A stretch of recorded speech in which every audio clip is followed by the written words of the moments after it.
Yo, what's going on, guys? It's me, the Ninja Reviewer here, and welcome to my review of that greatness of all greatness, JoJo! Diamond is unbreakable. Yo! Alright, this episode right here. Okay. Holy shit. So much. Oh my god. Oh my god. Oh my god. Yes. Alright. Next week especially. Hang on to your butts. Next week is the final episode. And oh my god. It is getting... Oh man. It's getting so goddamn good. Like, yes. Oh man. That is the moment when Kira realized he fucked up. That's the perfect analogy for this ending. It was in that moment that Kira realized he fucked up. Yo, he fucked up. He fucked up. He fucked up. He fucked up. Like, yo, the ending, man, was just like, you in the wrong neighborhood, motherfucker. Yeah. You in the wrong fucking neighborhood, bitch. Like, oh my god. Alright, so let's get into... Alright, so let's get pretty much into this episode. So, episode 38. Oh, man. So, basically, we continue things from where we last left off, the last time. And what happens is that it turns out that Kira might actually be defeated within this episode. Because we see Josuke and the boys. And what happens is that Josuke and, so, pretty much it was Josuke and Hayato pretty much, fighting for their lives. And what happens is that, Kira was still able, because, it was actually kind of funny too. I forgot to realize too. There was a part in the episode I thought was actually pretty funny, where basically we have, where Kira is basically, just like around, the corner somewhere trying to sneak upon the house. Because Josuke and them, and Hayato are in that particular house. And what happens is that pretty much while they're there, where Kira's sneaking about, and he's like, this dude just comes out of nowhere. This fucking nosy-ass neighbor. I fucking hate nosy-ass neighbors, man. They're like annoying as hell. So basically when he comes out, he's like, yo, what are you doing on my property? And he's like, what do you mean? So he's like, you're trying to take a peek at that girl, aren't you? Goes like, aha. So admit, you're pretty much like a panty thief, aren't you? And it's like, well, no, not really. Like, am I really on your property? And it's like, I don't know. I really don't think, I don't really think I am. So basically, we see that, and then what happens is that it's like, oh man, it's like, what happens is like, out of nowhere, Kira actually found, there was actually some panties there as like bait. So basically, there were some panties there that were on the bush. And what happens is, it's like, oh, wait a minute, what the hell are those panties doing there? It's like, you definitely are a panty thief, aren't you? So it's like, definitely, when he was going after the bush, when he's actually touching the he actually just gave him the panties and stuff. Basically, he already set up a trap within the bomb, and what happens is that he set it up where actually when he touched the panties, he exploded along with them, which I thought was actually pretty funny. So this guy actually died from exploding panties. I think that that was the most funniest thing. I'm not gonna lie. Yeah, it sucks he died, but that's what you get for fucking with a man who wants to live the quiet life. I'm just saying, man. I'm just saying. So basically, you're trying to fuck with a guy who wants to live a quiet life. So anyways, moving on from that though, I thought it was actually pretty funny. We see that they're in the house, and of course Kira is still trying to hit him with the What I liked about this too, about this episode, is Josuke knew that, his father was around the house, because that's where he usually hides, and basically, it's around that same area. So what happens is that he's around the house area, and Josuke knows that somewhere that someone's around here, with the air bubble.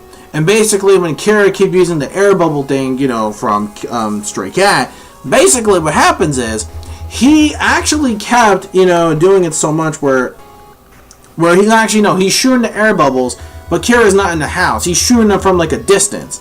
Like you're actually somewhere, because he knows the exact coordinates of where it is. So we set it up where in the house, he's able to use his air color bubble attack the airball attack, like, in free will. So what happens is that Josuke and them were trying to dodge it, and what happens, he realizes, is that there was a phone call that Kira had earlier on his cell phone, and he was trying to play it off like, oh shit, I'm gonna be late for my job. It's like, yeah, boss, I'm gonna be like 15 minutes late. It's like, yeah, I'm sorry. I gotta teach my boy, some matters. He's being disrespectful, and I have to take care of the important situation with my son. I'll definitely get there. I am so sorry for being tardy. Thank you so much for understanding. So what happens is, like, after the phone call, he realized that Josuke is like, wait, I don't think that was his boss he was talking to. He was trying to play it off like that because basically he was basically playing it off because he didn't want no one to know exactly what's going on. So he was pretending, because he was outside in public, he was pretending that. So that way no one else can actually, realize what's going on. So that's basically what happened. So that's the reason on what he was actually doing. So he was trying to actually hide within himself. Basically, it's his father. It is Kira's father. Yeah, pretty much. So it's basically Kira's father, and that's the person he was talking to. So he realized, oh shit, wait a minute. There's something going around here in the house. And I realized something. Like, yo, he was setting something on, like, Hayato. I'm going to do this really quick. So he takes something that's, like, around him, and he sets, I forget what it was, but he sets it on fire. And little did he know, he found Kira's dad without him using his stand at all. He realizes, he sensed it, that his father was actually there, and when they actually found him, like when they actually set him on fire and shit, basically what happened is, he used the cell phone to call Kira, and what happens is, he was pretending to be his father, and actually giving him the coordinates on how to actually defeat him. So what happens is while Kira's father is figuring out the plan, it's like, no, Kira, you idiot, what are you doing? You're going to kill me off. So basically, no, he's tricking you or whatever. So basically, he didn't realize he was fucking in the background. Then all of a sudden, Kira actually thought he killed Josuke. But in reality, he killed his own father using that. And then, bam, the fucking explosion, thinking that he killed fucking Josuke. But bitch, you guessed it, you were wrong. You killed your own father. And what happens is after the phone call was still going, he's like, wait, what? He goes like, surprise, it's the wrong number, bitch, like, like, Josuke, like, oh, shit. So what happened is that he tricked him, so now since he's dead, there could be no longer other stand users to actually follow within his plan, which is great, which means now Kira is fucked. So what happens is that they finally find out that, also, it turns out that Josuke's wounds, of course, we can't figure. So he's still trying his best to actually fight alongside, Kira. But he realizes that half his strength is gone due to the fact that he was fighting for so long and he kept getting a lot of injuries. So when he finally found him, it's like, Kira, bring out Killer Queen. Because this is it. This is fucking it, man. You're out of fucking strategies. You fuck, bitch. Let's fucking go. So Kira's like, alright, I'll use my stand to put up my dukes. Combined with fucking Stray Cat. And we see Josuke, and yo, he fucking decked Kira in the face with fucking Crazy Diamond. It was like, yeah, like that shit was dope. Just knocking this motherfucker out, and I'm like, oh shit. And fucking Killer Queen was not giving a fuck. Killer Queen was, I am the fucking strong. I love that Joel parody, by the way. So then basically, we got that going on, and it's like bam, bam, bam, bam, bam, we're fighting, the clash of the punches, and all of a sudden it's like, wait a minute, what the hell? Like, I could have sworn that I was beating the shit out of you. Like, what the hell happened? Then Kira's like, wait, this is kind of odd too. This is a weird feeling I'm getting. So it's like, oh shit. And we see the hand, and I'm like, what the fuck? OKYUASAKU is alive. So he used his hand ability to go inside within his own stand. Mind-blowing as fuck. And OKYUASAKU is alive. The dude is alive, so he didn't really die.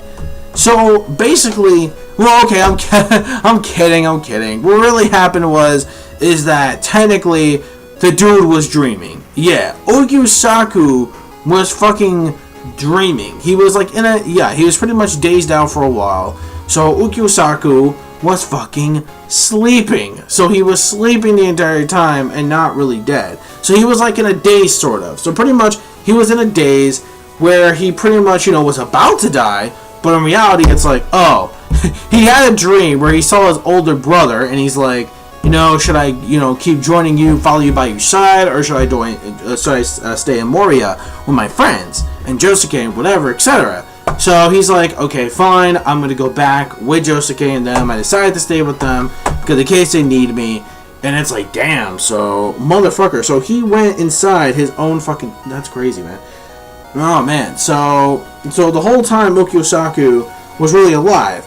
So that's what happened. So OKYUASAKU was really alive. He used his hand ability to actually, you know, stop the attacks and whatnot.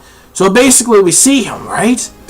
We see the dude. We see OKYUASAKU, and it was kind of a sweet moment too. But it was kind of funny, but also kind of sweet at the same time. Seeing Josuke just like crying and shit. Seeing like, oh, you idiot, you didn't have to, like, if you were sleeping the whole time, you should have waken the fuck up, man. You like scared the shit out of me. But then it's like, you know, oh, well, he goes like, oh, well, I'm sorry. It's like, no, OKYUASAKU's not really the fucking brightest person. He's pretty much like the Korobara of the fucking JoJo universe. Let's just put it that way. But anyways, so what happens is that he was able to use the hand ability to grab a fucking stray cat with ease. He just fucking decks the fucking cat plant, and that shit's already gone, and Kira's fucked. So he has no team combination, and he's pretty much fucking weakened. And what happens is that while, you know, he used the hand ability to actually whoop the shit out of Kira, apparently it made a scene that Rohan and Koichi and Jotaro finally noticed. It's like, connections. This guy, I believe that's Toyoto's dad, and they found out that, yeah, it's over. We got you cornered. Give it the fuck up. You're not going to get away like you did last time. It's completely fucking over. And that's where the episode ends off, where he's cornered by all of them, and he just realized he fucked up. So that's pretty much the episode right there. Overall, a 5 out of 5 quality episode once again.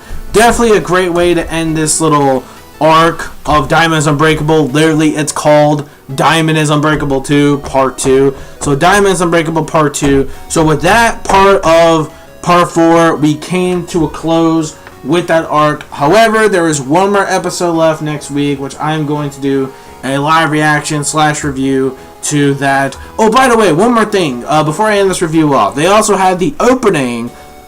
The opening had sound effects to it, which I found kind of odd because I thought this was going to be for the last episode for next week. So are we going to have it for both this episode and next episode, or are we just not going to have the opening next week?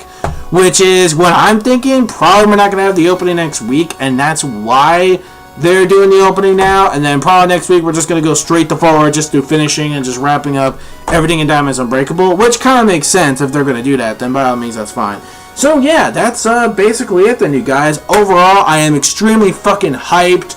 I am extremely fucking stoked. I am so fucking hyped for next week's episode. Kira's gonna get fucked up, and there is this one particular scene that we JoJo fans have been waiting for the longest freaking time. We are finally getting this scene animated, and I am so fucking excited, man. I am excited for this scene.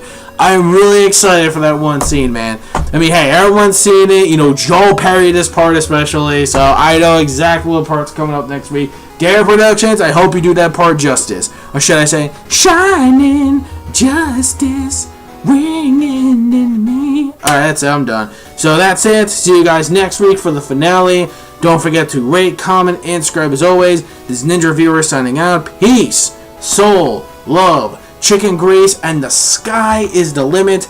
Anime manga fans, keep supporting what you read and what you watch. And I'll see you guys next week. Live reaction / review of Diamond is Unbreakable episode 39.